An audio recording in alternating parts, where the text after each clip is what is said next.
네, 2부 예배 오신 분들 온라인 유튜브 댓글에 출석 적어주세요. 제가 읽어드리고 축복할 겁니다. 시간 들 테니까 적으세요. 그리고요, 이렇게 보니까 2부 하니까 좋네요, 그렇죠? 1부에 못 오신 분들 어제 잘 때부터 2부 작정하고 잤습니까? 못 일어나서 2부 온 겁니까? 작정하고 잤습니까? 괜찮아요, 그렇죠? 여유가 있습니다. 내일부터는 6시 맞춰서 오세요.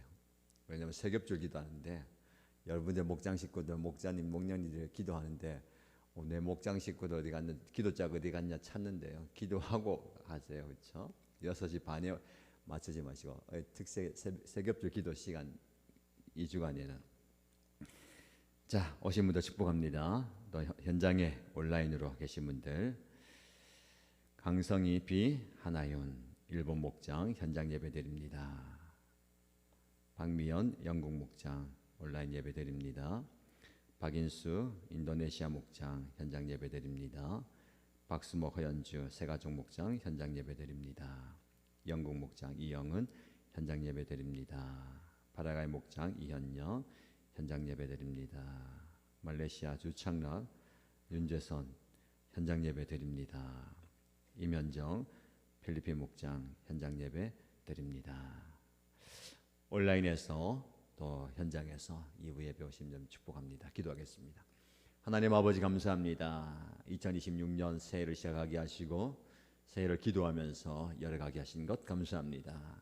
특별 새벽 기도의 둘째 날입니다. 오늘도 우리에게 주실 말씀을 기대하고 사모합니다. 그 말씀을 통해서 영적 깨달음의 시간 되게 하시고 그 말씀에 비추어서 나의 자아와 생각과 고정관념과 못난 모습들을 깨뜨리는 귀한 시간이 되게 하여 주옵소서.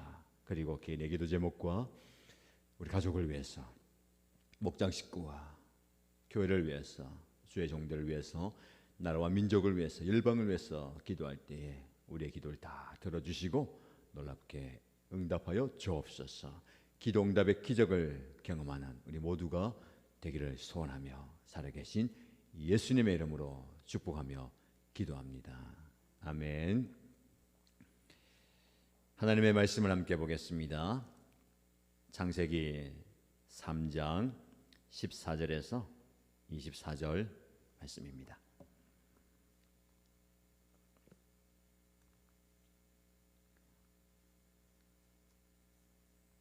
오늘 저와 여러분에게 주신 하나님의 말씀은 창세기 3장 14절에서 24절입니다. 같이 읽겠습니다. 주 하나님이 뱀에게 말씀하셨다.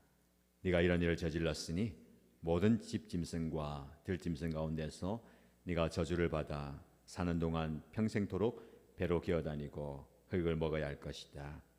내가 너로 여자와 원수가 되게 하고 내 자손을 여자의 자손과 원수가 되게 하겠다. 여자의 자손은 너의 머리를 상하게 하고 너는 여자의 자손의 발꿈치를 상하게 할 것이다. 여자에게는 이렇게 말씀하셨다. 내가 너에게 임신하는 고통을 크게 더할 것이니 너는 고통을 겪으며 자식을 낳을 것이다. 내가 남편을 지배하려고 해도 남편이 너를 다스릴 것이다. 남자에게는 이렇게 말씀하셨다. 내가 아내의 말을 듣고서 내가 너에게 먹지 말라고 한 그 나무의 열매를 먹었으니 이제 땅이 너 때문에 저주를 받을 것이다. 너는 죽는 날까지 수고를 하여야만 땅에서 나는 것을 먹을 수 있을 것이다. 땅은 너에게 가시덤불과 엉겅퀴를 낼 것이다. 너는 들에서 자라는 푸성귀를 먹을 것이다. 너는 흙에서 나왔으니 흙으로 돌아갈 것이다. 그때까지 너는 얼굴에 땀을 흘려야 나다를 먹을 수 있을 것이다. 너는 흙이니 흙으로 돌아갈 것이다. 아담은 자기 아내의 이름을 하와라고 하였다. 그가 생명 있는 모든 것의 어머니이기 때문이다. 주 하나님이 가죽옷을 만들어서 아담과 그의 아내에게 입혀주셨다. 주 하나님이 말씀하셨다. 보아라, 이 사람이 우리 가운데 하나처럼 선과 악을 알게 되었다. 이제 그가 손을 내밀어서 생명나무의 열매까지 따서 먹고 끝없이 살게 하여서는 안 된다. 그래서 주 하나님은 그를 에덴 동산에서 내쫓으시고 그가 흙에서 나왔으므로 흙을 갈게 하셨다. 그를 쫓아내신 다음에 에덴 동산의 동쪽에 그룹들을 세우시고 빙빙 도는 불칼을 두셔서 생명나무에 이르는 길을 지키게 하셨다. 아멘. 특별 새벽기도에 2부 예배 오신 여러분을 환영합니다. 축복합니다. 1부 예배 때도 제가 소개를 했는데요. 새벽에 오신 분들 그리고 이 현장 온라인으로 참여하셨고 이 시간에 또 보지 못하거나 함께하지 못한 분들이 또 개인의 시간에 오늘의 말씀 묵상하면서 그 댓글로 받은 은혜와 또 삶에 적용하는 부분들을 적어주셨는데 어제 보니까 현장에 자녀들도 많이 참석했고요. 댓글로도 달아주셨어요. 중학교 1학년 우리 형제 자매도 또 온라인 댓글에 담아 주셨는데 몇 분 소개하면 나의 주인이신 하나님을 찬양합니다. 안목의 정욕을 이기고 제 시선을 하나님께 고정하기를 원합니다. 하나님의 부르심 앞에 솔직하게 저의 연약함을 고백하고 주님과의 친밀한 관계를 회복하기를 기도합니다. 아멘. 사람의 죄도 품으시고 관계를 회복시키시는 주님을 찬양합니다. 주님, 제가 죄의 유혹을 분별하고 이겨내어 성실하게 주신 삶을 살아내길 원합니다.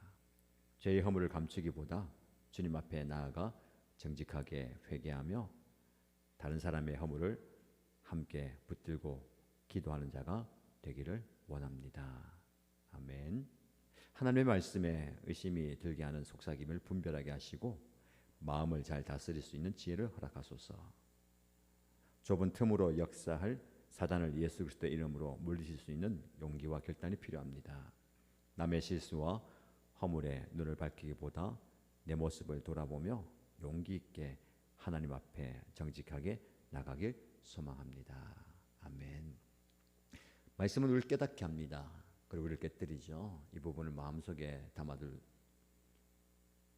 뿐만 아니라 이렇게 함께 공유하고 또 함께 공개하는 것 굉장히 좋은 겁니다. 새벽기도 참여한 여러분들도 묵상하시고 시간을 좀 내어가지고 오늘 받은 은혜와 도전을 댓글로도 남기시고 하면 좋습니다. 여러분, 지난 시간에 우리는 사단의 유혹에 넘어진 인간의 연약한 모습 그리고 아프고 슬픈 모습을 보았습니다. 오늘 본문에는요, 그 죄의 결과로 찾아오는 하나님의 심판의 모습을 보게 됩니다. 참 마음이 아픈 본문입니다. 그렇죠? 그런데 이 심판의 모습, 이 연약한 모습과 아픈 현상 속에서 하나님의 은혜를 보게 됩니다. 항상 심판과 함께 하나님의 은혜가 흘러가는데요.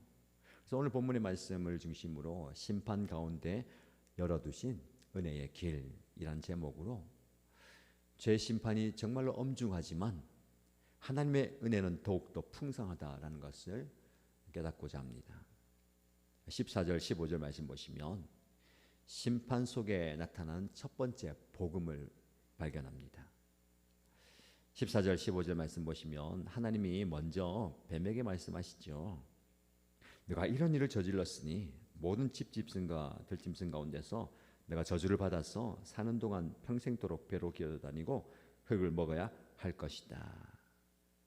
이어지는 15절 말씀이 중요합니다. 주목해야 되는데요. 원시복음, 최초의 복음이라고 이야기합니다. 내가 너로 여자와 원수가 되게 하고 내 자손을 여자의 자손과 원수가 되게 하겠다. 여자의 자손은 너의 머리를 상하게 하고 너는 여자의 자손의 발꿈치를 상하게 할 것이다. 뱀에게 내린 저주이면서 복음이 나옵니다. 여자의 후손이 너의 머리를 상하게 할 것이고 너는 그의 발꿈치를 상하게 할 것이다. 이것은 예언인데요. 장차 여자의 후손이 나타나서 뱀의 머리를 상하게 할 것이다 라는 겁니다.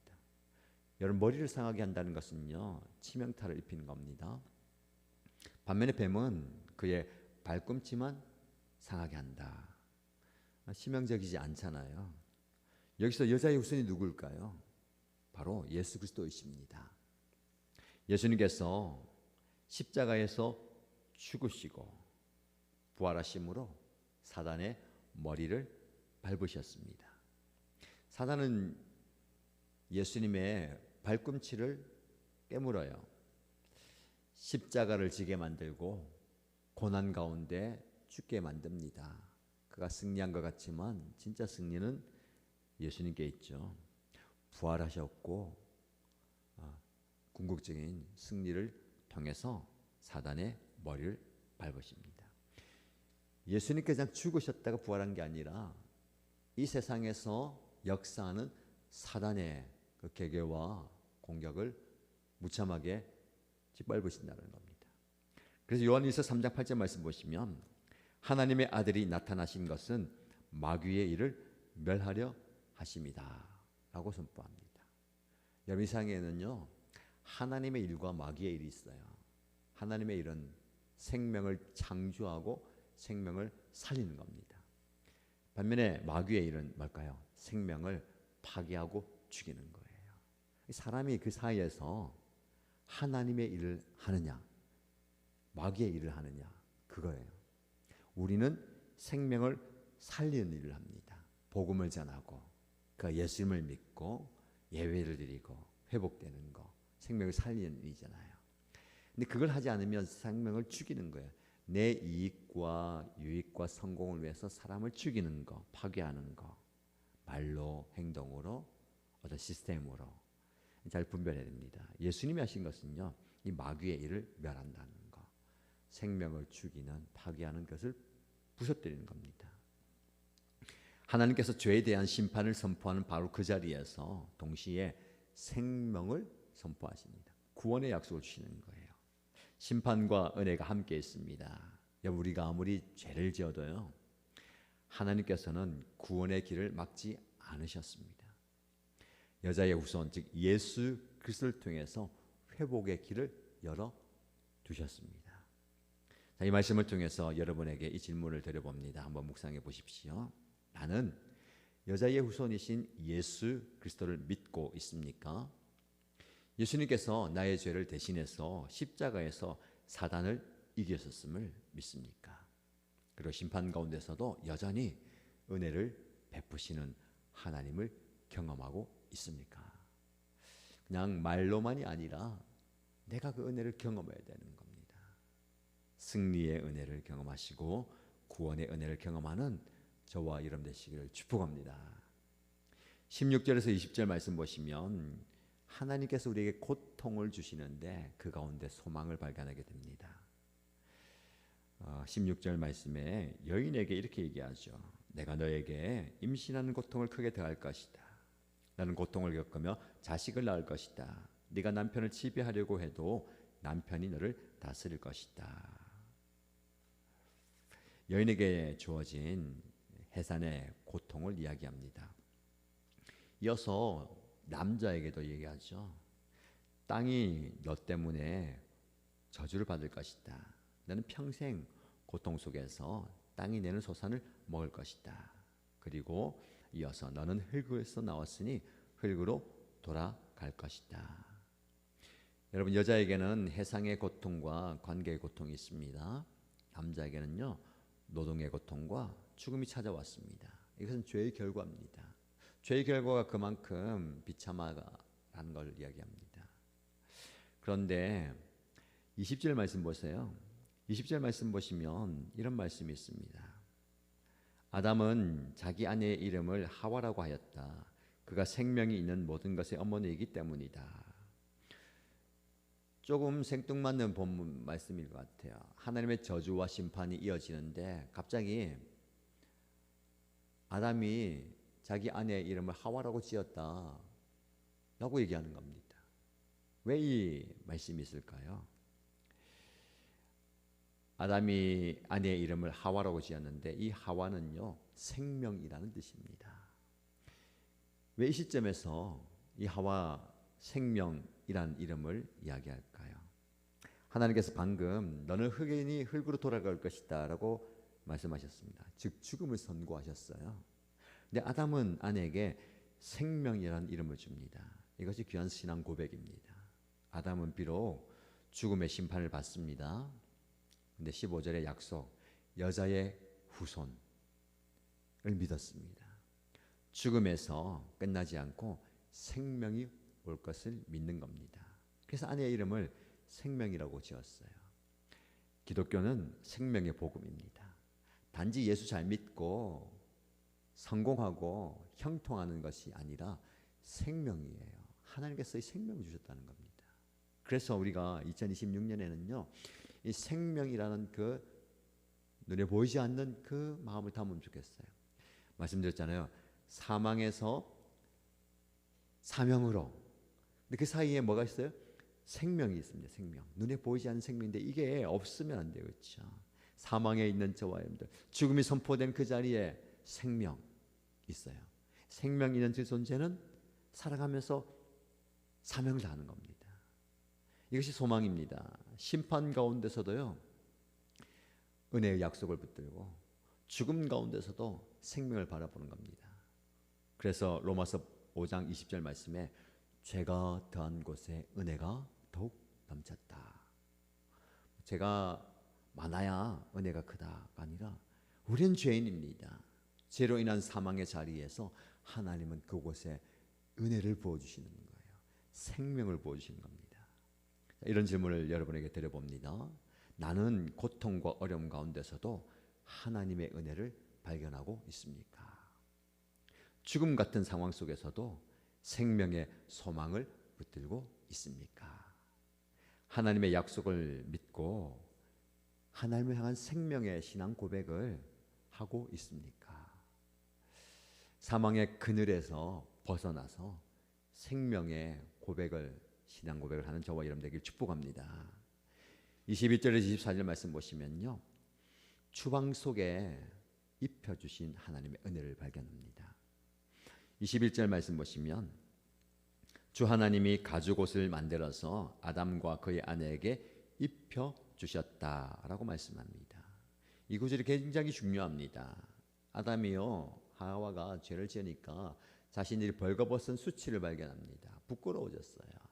그래서 어떻게 합니까? 무화과 잎을 급히 따가지고 수치를 가려요. 근데 그것은 부족합니다. 왜냐하면 금방 해지잖아요. 말라지고 찢어져요. 사람이 하는 게 그런 한계가 있습니다. 우리는 나의 수치와 부끄러움을 가리려 하는데요, 임시방편입니다. 오래 못 가요. 근데 하나님께서 그들을 불쌍히 여기셔서 가죽옷을 지어주시는 겁니다. 여러분, 가죽옷을 만들려면 어떻게 해야 될까요? 동물을 잡아야 됩니다.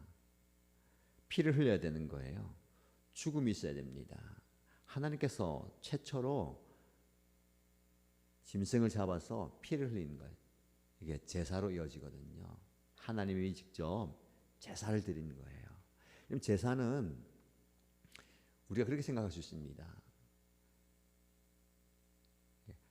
하나님 편에서는 기뻐하시는 예배잖아요.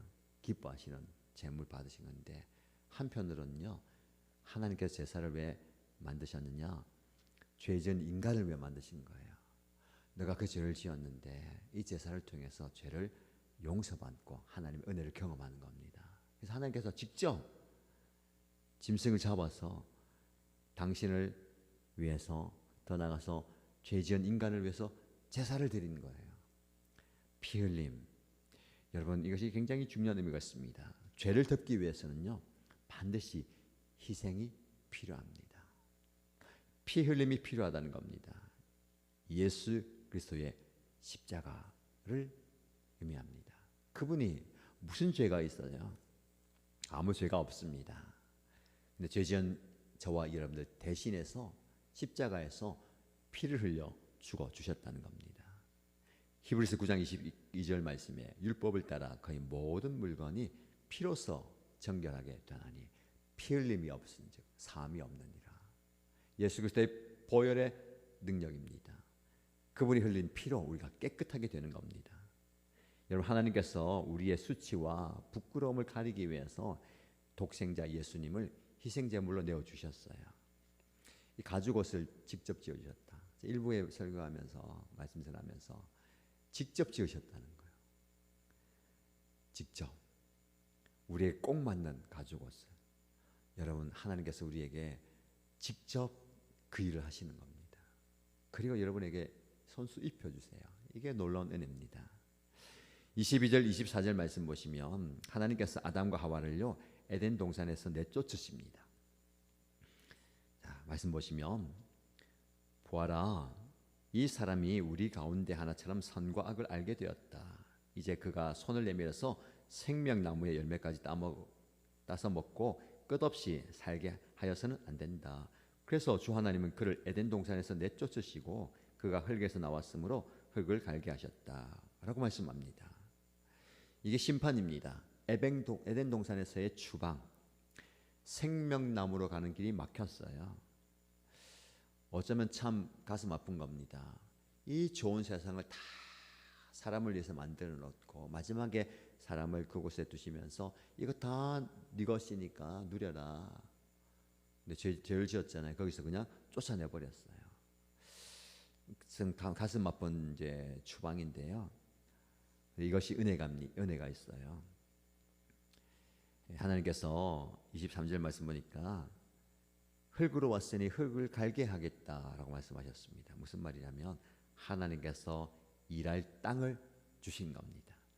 에덴 동산에서 완전히 쫓아내서 난 너 모르겠다, 알아서 살아라가 아니라 일할 터전, 삶의 터전을 주신 거예요. 이게 하나님의 은혜입니다. 완전히 버리지 않은 거예요. 그리고 생명나무로 가는 길을 막아버렸습니다. 이것도 은혜입니다. 만약에 죄인인 인간이 죄를 지었잖아요.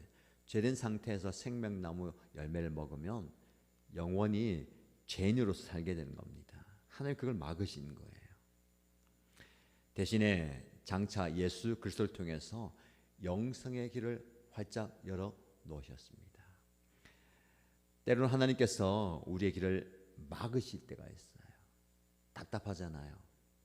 속상하잖아요. 근데 하나님은요 더 좋은 길, 궁극적인 길을 우리에게 예비해 놓으셨습니다. 그분이 바로 예수 그리스도이십니다. 모든 길은 예수 그리스도를 통과해야 됩니다. 우리 인생도 마찬가지고요. 우리 삶도 마찬가지고 더 나아가서 구원의 길도 예수 그리스도를 통과해야 됩니다. 그래서 예수님께서 요한복음 14장 6절 말씀에 이렇게 말씀하시죠. 내가 곧 길이요 진리요 생명이니 나로 말미암지 않고는 아버지께로 올 자가 없느니라. 예수님을 통과해서 가는 겁니다. 이 길이 우리에게서 가장 최선의 길입니다. 좋은 길입니다. 이 질문을 드립니다. 나는 예수 그리스도의 보혈로 죄를 덮으심을 믿고 있습니까? 내 힘으로는 의롭게 될 수 없고 오직 하나님의 은혜로만 구원받았음을 고백합니까? 하나님의 징계조차도 사랑의 표현인 것을 알고 계십니까? 사랑하는 신가족 여러분, 우리는 오늘 본문의 말씀을 통해서 심판 가운데 열어두신 은혜의 길을 보게 됩니다. 첫 번째로 하나님께서는요 심판을 선포하시는 바로 그 자리에서 구원의 약속을 주셨습니다. 두 번째로 죽음의 선고를 받았지만 아담은 아내의 이름을 하와 생명이라고 지었습니다. 죽음 가운데서도 생명의 소망을 붙듭니다. 마지막으로 하나님께서는요 가죽옷을 만들어 입혀주십니다. 희생을 통한 구속을 우리에게 약속하셨습니다. 예수 그리스도, 이분이 은혜입니다. 우리는 이 은혜로 살아가고 이 은혜를 전하게 되는 겁니다. 주님께서 우리 모두를 올해 새로운 은혜의 자리로 불러주실 줄로 믿습니다. 하나님 저와 여러분들에게 진짜 아름다운 꼭 맞는 가죽옷을 손수 지어서 입혀 주실 것입니다. 그 은혜의 옷을 입고 은혜의 사람으로 이 한 해 승리하는, 그리고 믿음으로 살아가는 저와 여러분 되시기를 주님의 이름으로 축복합니다. 우리 함께 기도하겠습니다. 기도 제목 드립니다. 하나님, 심판 가운데서도 구원의 길을 열어주신 은혜 감사합니다. 십자가에서 피 흘리시고 부활하신 죄와 사망과 사단을 이기신 주님, 그 주님을 통해서 구원 얻습니다. 주님이 나의 인생의 가장 좋은 길입니다. 주님 외에 다른 길이 없음을 믿습니다 라고 기도하십시다. 두 번째 기도 제목은 무화과 나무 잎으로 그 부끄러움을 가리고 했던 그 모습이 저 모습입니다.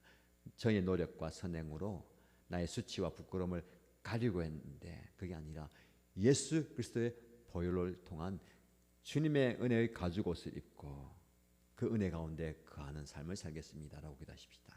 공동체를 위해서 기도할 때 하나님 우리 교회 공동체가 은혜의 복음을 증거하는 공동체가 되게 하시고 생명을 살리는 공동체.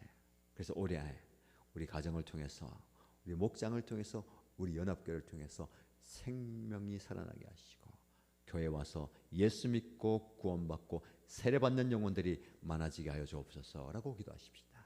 그리고 개인의 기도 제목 알려면서요 간절히 함께 기도하겠습니다.